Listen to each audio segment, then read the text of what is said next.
and welcome to Kalanga. Oh, sorry. Welcome to this episode of Crunch Time. In this episode, we will be going over the novel, The Poisonwood Bible. This novel follows the Price family in their journey to the Belgian Congo to head a mission in the African village of Kalanga. The father is an overzealous Baptist preacher who drags his 4 daughters and his wife to the village of Kalanga to preach the gospel. Their goal is to bring their assumed superior culture to the Congo and convert them to Jesus. The family is made up of very, we'll say, distinct personalities, and we get to see how they develop throughout the book. This novel is told from the perspective of the 4 daughters and their mother, and follows their journeys as they struggle to adapt and survive in Africa. When they had a chance to go home as a situation in the Congo got more dangerous for missionaries, the demons of the father kept them there even when all common sense told them to leave. Without any outside support, the family had to survive as best they could until tragedy occurred. This tragedy separated the family from the father and threw them all on different paths. We get to watch as the family tries to ignore the different scars from the Congo and try to live their lives, but no matter what, they can never be the same. We will have a more in-depth explanation later. Oh, and here comes the author herself, Barbara Kingsolver, to tell us about herself and why she wrote the Poisonwood Bible. Hello, I'm Barbara Kingsolver. Thanks for the introduction, Steve. All right, Barbara, so we just had a couple questions for you today. First off, tell us about yourself. Well, as you know, I'm Barbara Kingsolver.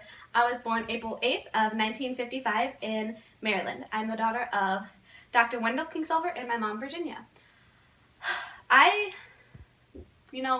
as a kid, lived in the Congo for about a year with my father, who needed to work on children that were sick.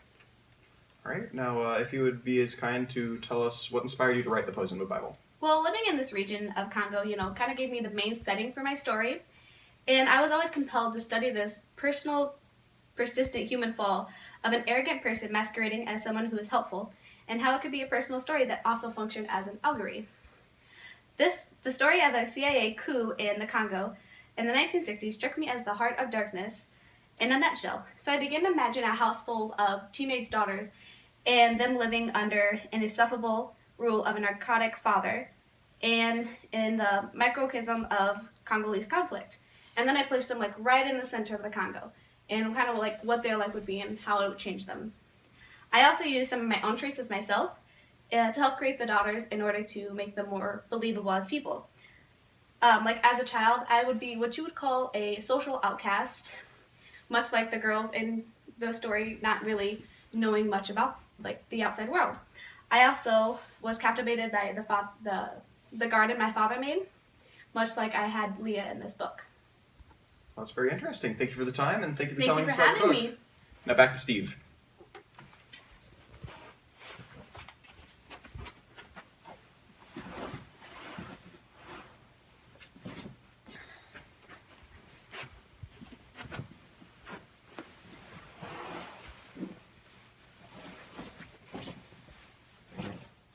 Now that we know why the book was written, let's learn about the time period where it was written with Professor Smartypants with our fireside chat. That's better. Thanks, Stephen. The Poisonwood Bible was set between 1959 and the late 1980s. This was a period of great unrest in the world of colonization and imperialism. Prior to this time period, many different countries had laid claim to Africa. This was also known as a scramble for Africa. Britain had a little over here, France had some over here, and Belgium had some way over there. The scramble was mainly for all the untapped resources found in Africa. Over decades, Africans were enslaved and their natural resources were exploited and taken away, leaving the area poor and without means to support themselves. Following this scramble was a little war called World War II. Okay, maybe not so little. Africans were conscripted into different imperial armies to fight in the war for a country that wasn't even their own. The period that followed was focused on a re-emphasis on freedom and was known as the decolonization of Africa. I know, ironic, right?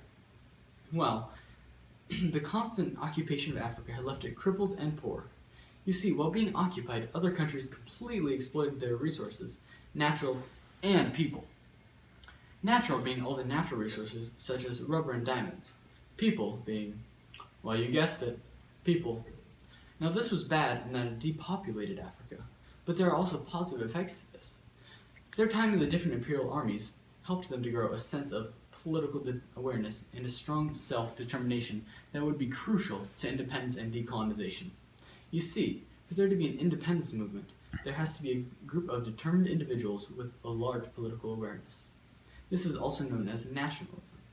As nationalist sentiment grew in Africa, literacy and education improved, and the move for African independence grew. For the sake of time, we will now focus on the Congo, where the Poisonwood Bible takes place.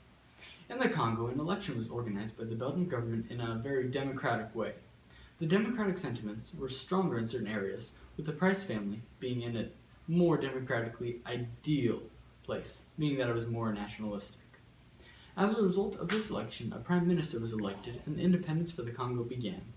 Unfortunately, the early government was weak and quickly collapsed, both from internal fighting and international intervention.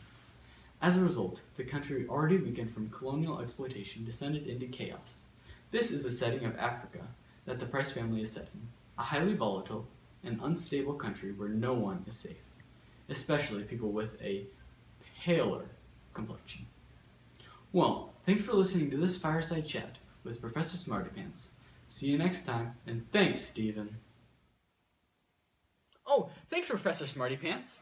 Now that we know what was going on around the world during the time the book was written, let's learn about the family from Georgia themselves, the Price family, with their family tree. The characters, presented through a family tree. First, we have the father, Nathan Price. I feel like the author chose the name Nathan to help convey how he thought himself as a prophet, where in the Bible, Nathan is a prophet and a helper to David. Nathan is also a very complete prick. He beats on his children, he mentally abuses them as well, and it's just not good.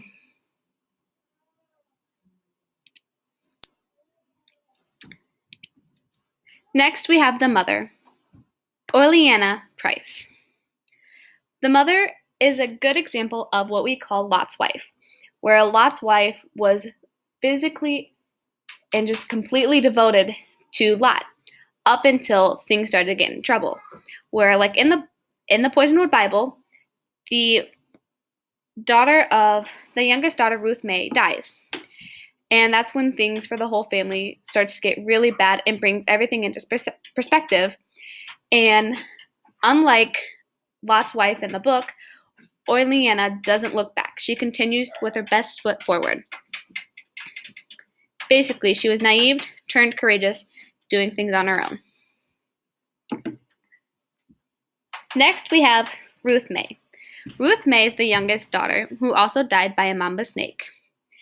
Ruth May is one of the characters that fully connect and adapt to Africa, and her death impacted all of the other characters, especially the mother, enough to leave her husband. Ruth May goes with Ruth in the Bible, as when Ruth May stuck with her mother even when she was sick, much like Ruth did in the Bible. Even though the mother wasn't sick, she stuck with her. In the end, Ruth May stands for the Congo and the forest. She says it's where she feels the strongest at. Next, we have Ada, who in the end beats all odds. Ada is much of the underdog in the story. While she has the disability where only one half of her brain doesn't work, Ada still overcomes all that people expect her to fail at. Ada is very smart, even if she doesn't speak. She's the most artistic of the family, much like Ada is in the Bible, who introduces us to music. She is also the one who supports and visits her mother back at home the most. She shows us that anything is possible with determination, and if you really want it and work for it, you'll have it. Next, we have Leah Price, who we call Forever African, as she stayed in Africa and actually married someone from there. She's the character that goes through the most change, though. She is headstrong in faith, trusting in her father with no questions asked, or even sense of the danger her father was putting the family through. However, go with that, her loyalty is what makes her such a good character. This is the one thing that she kept constant in the book. Leah helps shows that change is needed in order for a person to overcome, and that you shouldn't stay with a toxic person in your life. Next, we have Rachel. Rachel Price is someone we call a shrew who never learns. Rachel is very much a greedy, selfish, average American girl, which is kind of suiting for her name, as Rachel is one of the first names that comes to mind when you think of American girls' names, which is very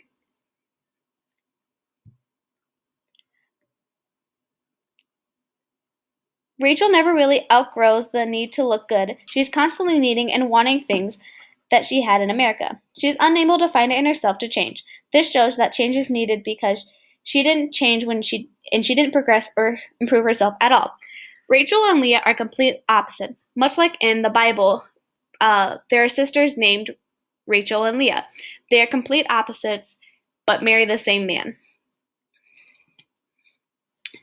Then we have Eben Axelrod, who was married to Rachel, but ended up divorced. Then we have Anatoly, who ends up marrying Leah, and they have 4 kids: Pascal, Patrice, Martin, and Nathan.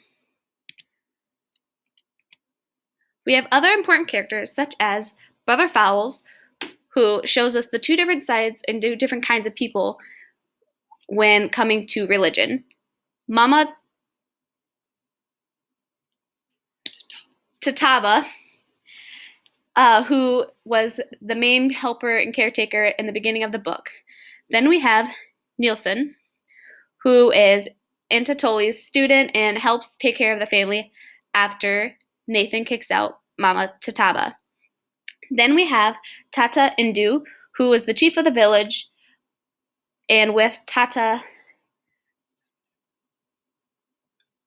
Convoodoo, try to make them leave and kick them out and make everyone hate them. Then we have Pascal, who was a childhood friend of them, and which is one of Leah's child is named after. And then we have the sister of Anatoly, who lives with Leah when Anatoly is in prison. And that is the main family tree of the Poisonwood Bible.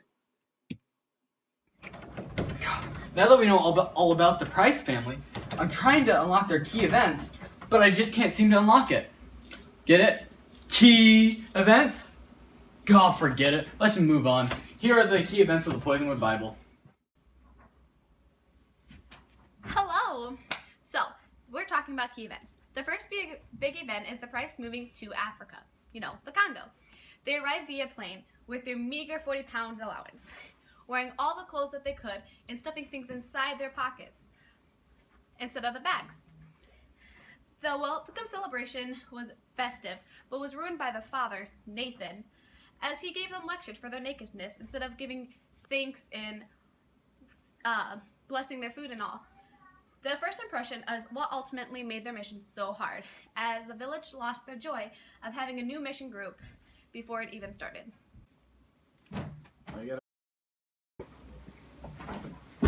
And now to our second event. Nathan attempts to plant a garden as he would have in America, and he assumes that he would be encouraging people to be self-sufficient and plant their own food. He denies the advice of the experienced Mama Tataba and decides to build a garden as you would have in America, nice and flat, but as the rain comes through, it washes everything away. So he decides to listen to Mama Tataba, build some mounds that will prevent their garden from washing away. But over time, they find out that there's no bees to pollinate the plants, and it is all in vain in the end. Hi, and here's our third event. The father hosted an Easter celebration on the side of the river, hoping that the villagers would be overcome with a desire to be baptized.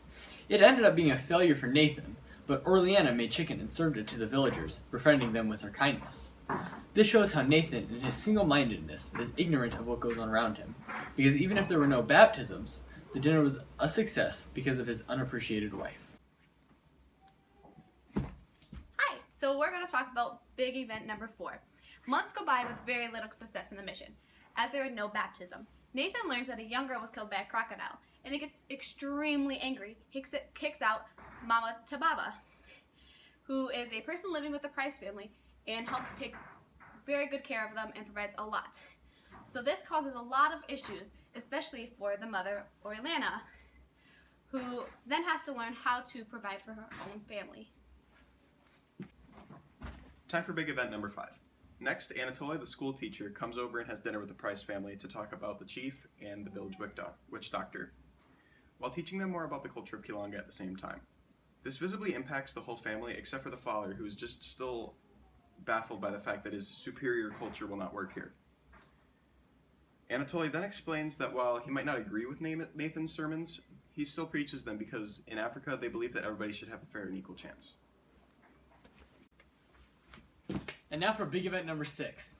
Soon after the dinner with Anatoly, Nelson, one of Anatoly's best students, is sent to live with the Price family and help them to survive. This is a huge blessing for the family as they were struggling to survive without help from the village and because Orleana and Ruth May were sick. Nelson was able to get them water and some food in exchange for shelter in their chicken coop. Hi, we're gonna talk about big event number 7. So next, Ada is assumed to be eaten by a lion. This news comes to Tata Indu from his son. The chief took it upon himself to go tell the Prices and gloat about their God, Jesus, and how he failed them. In his attempts to foil and discredit Nathan's entire reason for being in the Congo, Ada returns and emerges out of her hamrock without a scratch. Ooh. Hi, time for event number 8. Soon it becomes apparent that it is no longer safe for any missionaries to stay in the Congo due to the recent threats to the whites by the government and new people running for office. The father's conviction, madness, and arrogance, however, prevent them from leaving. This left them without any outside support and left them in a dangerous position with no money, medicine for malaria or otherwise, or protection. Hi, big event number 9 brought independence for the Congo. Independence for the Congo came with a strong sense of nationalism, which put Africans first. This made it very dangerous for the Price family in that they weren't exactly African. Lee and Nathan went to Leopoldville to see the independence ceremony, which is characterized by riots and unrest, which is ironic in that it was meant to be a peaceful event. Big event number 10. Left without any outside support, the family must now learn to provide for themselves, as their father fails to realize that times have become harder and that many of their luxuries have to go. One way they provide for themselves is that Leah begins to teach at Anatoly's school, and however, slowly begins to fall in love with him. Ready? Hey again. Now for main event number 11. Brother Fowles, the missionary before the Prices, shows up and talks to them, as well as visits the rest of the village. This event shows a major distinction between Nathan, who is word for word from the Bible without any interpretation, and Brother Fowles, who takes the Bible and interprets it and decides to see it in everything in the world, including Africa. Big event number 12 brings us the assassination of Patrice Lumumba, the new Prime Minister of the Congo. Days later, swarms of driver ants invade the village, and the Price family is almost torn apart, but Anatoly comes and gets them to safety. The invasion left the entire village without any stores of food, as the driver ants ate it all. And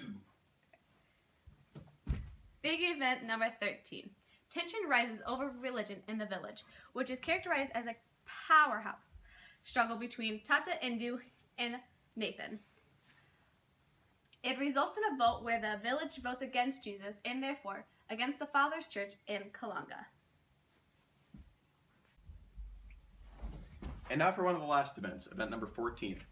There's been a constant drought in the village, and food is starting to run low, especially after the ant attack. The village leader determines that a large hunt will satisfy their gods and save their village. Leah decides that she is going to join the hunt to help, and Anatoly supports her as well as Nelson. But it goes against customs for a girl to hunt. The village holds a vote, and it is decided that she can hunt. However, this starts to raise tension in the village, especially since during the hunt someone tries to steal her animal that she had shot. This descends the village into chaos after the hunt, and ends with the Price family getting cursed by the witch doctor. hi, so this is event number 15. The curse placed by the witch doctor resulted in a sign being placed on the chicken coop. Nelson sleeps there and is especially scared, as he is superstitious. So the Price family girls make a secret plan to see if somebody would put a green mamba snake in the coop as the sign indicated. They go out the next night and see evidence of foul play, open the door, and they see the snake. They decide to use a stick to get it out, but on his way out, the snake bites Ruth May in the shoulder. Her sisters have to watch her die slowly. Their mother is in denial and is in shock when she hears. Big event number 16. This tragedy caused the daughters and mothers to leave Nathan and try to find a way home. They eventually arrive after much travel to a village. Leah got extremely sick from malaria and couldn't go anywhere. So she stayed with Aunt Tolly and eventually married him. Rachel took the easy way out and went with even Axel route. Ada and her mother left together and made it to the Belgian embassy and eventually back to America. Event number 17. After Leah gets sick, Rachel decides to fly away with Axelroot. She stays with him for a while and then marries 2 other men before settling down to run a hotel. Event number 18. Leah married Anatoly, who got arrested multiple times on account of his support of the African independence movement, and went back to the United States a couple of times. But Leah and Anatoly ultimately stayed in Africa to encourage independence for the Congo. Alright, so now we have event 19 and 20. Ada returns to the US and enrolls in medical school where she is cured of her limp and eventually becomes a doctor who studies diseases and develops cures. Number 20. The mother returns to the US and starts a garden, living in regret and shame, scared by her past experiences. Event number 21. All of the siblings end up meeting back up in Africa and learn that their father has died, in a literal blaze of glory. All of us react to this in different ways, especially Rachel and Leah. Event number 22. In the end of the book, the entire family returns one more time to Africa to try and visit Ruth May's grave. They are told by the locals that there's never been a village of Kalanga, so they wander around searching and looking for forgiveness. This section is characterized by Eyes in the Trees, which the reader can assume is Ruth May as she has become one with the forest and one with Africa. Now that we've unlocked the key events, let's learn all about the lit devices. For our lit devices, we had foreshadowing, irony, allusion, and comparison and contrast. Foreshadowing is a large part of this book. It opens with the mother speaking as she says, she could lose everything, herself, her children. This foreshadows that one of her daughter is going to die. This foreshadowing is fathered almost any time Ruth May is mentioned, as almost each time there is a quote such as, she tears through her life like she plans on living out the whole thing before she hits 20. These quotes only strengthen the foreshadowing in this story. Irony is also a widely used literary device in the Poisonwood Bible. One example is with Ruth May and the Green Mamba. She had been very sick with malaria and was taught about Muntu, an African afterlife, by Nelson. She decided that if she died, she would want to be like a green mamba. It is ironic that what she wanted to be is exactly how she died.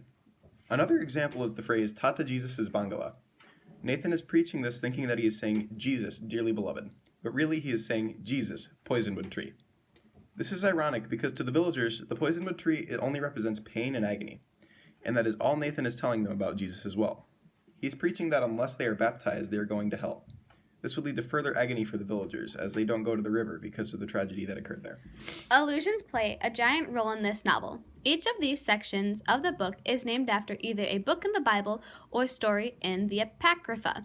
These names and events that happen in each section allude to their namesakes in them. Sometimes, such as when the girls followed the story of Bel and the serpent to catch the witch doctor putting a snake in their chicken coop. The story is directly alluded to or mentioned in the text. Other times, you have to look at the larger picture of the novel, such as Exodus, where the Price girls leave their father and go on their exodus into their own lives. Compare and contrast is used when Brother Fowles visits and he has a conversation with Nathan. They both know the Bible as well as the other, but the disparity in their philosophies is evident from the moment they begin talking. This contrast of the man who will not let go of his Western arrogance and the man who accepted differences is the epitome of the Price's struggle in the Congo. It shows how easy and simple the Congolese way of life is, but no matter what, they keep fighting it. Now for symbolism. Now we're going to be talking about symbolism. Price's garden in the book is very symbolistic. The Price's garden is representative of the Garden of Eden through a contrast of their lessons. Adam and Eve sinned through the greed of truth and knowledge not meant for them, while Nathan Price sinned through his arrogance and ignorance. The first stage of the garden was the plain forest. It was relatively untouched and represented the culture of the region. The flat plots that Nathan first tried to make was representative of their trying to force their ideas onto the Congo. Later on, when he did the mounded plots, it showed that they were starting to assimilate into the culture and realizing that they do not know everything. The next step was plant growth in the garden. Things were starting to come together both in the garden and between the family and the Congolese, working better together. Eventually, they realized they were not fruiting, which showed that they realized they could not control everything, and showed the first sign of issues between them and the people. Later on, the garden died from the rain and showed that things were starting to fall apart, both in the garden and in the community. Eventually, the forest starts to regrow and take over, and shows that the culture is taking over again, everybody, including the family. Symbolism 2. Methuselah, a parrot left by the previous owner of the household. It represents the doomed Congo. Trapped for all of its life in his cage, the cage represents the Congo being controlled by Belgium. Finally freed by the father, being freed by Nathan represents the Congo being offered independence. The bird stays nearby. The bird living nearby represents dependence on the old government system. And killed by the cat, the death of the bird represents the doomed Congo once it tries to function on its own. Symbolism Part 3, the Poisonwood Tree. The Poisonwood Tree partially serves as a tool to show that the whole family struggles in their new environment, as well as the ignorance and cultural arrogance of their father Nathan Price. Some examples that come along with the Poisonwood Tree are that their mother Orleana tries to burn it for firewood, which would have killed them all. Nathan attempts to remove it from his garden while advised not to, showing his arrogance. Another one, possibly the most important, is that Bangala both means dearly beloved and Poisonwood Tree. Nathan relentlessly preached, Tata Jesus is Bangala. His phrasing said, Jesus is the Poisonwood Tree, rather than Jesus is dearly beloved. However, this is sort of true. Jesus is the Poisonwood Tree when preached through people like Nathan that will not stop at anything to convey what they want to, even when dangers are in the way. For example, when he tries to tell the village to baptize all their children in the river, which he unknowingly knows is full of crocodiles. Symbolism number 4, the driver ants. A mass of flesh-eating driver ants enters the village and everyone has to flee. This is symbolic of the plague of locusts in the Bible and as a punishment for the actions of Nathan Price and the rest of the family during their time in the Congo. These actions mainly consist of Nathan's arrogance and the mindset that these people are lower forms of people who cannot take care of themselves. Symbolism number 5, the green mamba. The green mamba represents the snake in the story of Adam and Eve. In the Bible, the snake is Satan disguised in order to convince Eve to eat a fruit from a tree that is forbidden, because it'll give her knowledge of good and evil, but it also will have her defy her God. In the Poisonwood Bible, the snakes are placed by a witch doctor in order to try and convince the Price families to leave Kalanga. Both of these snakes were used for evil purposes and to deceive those intended.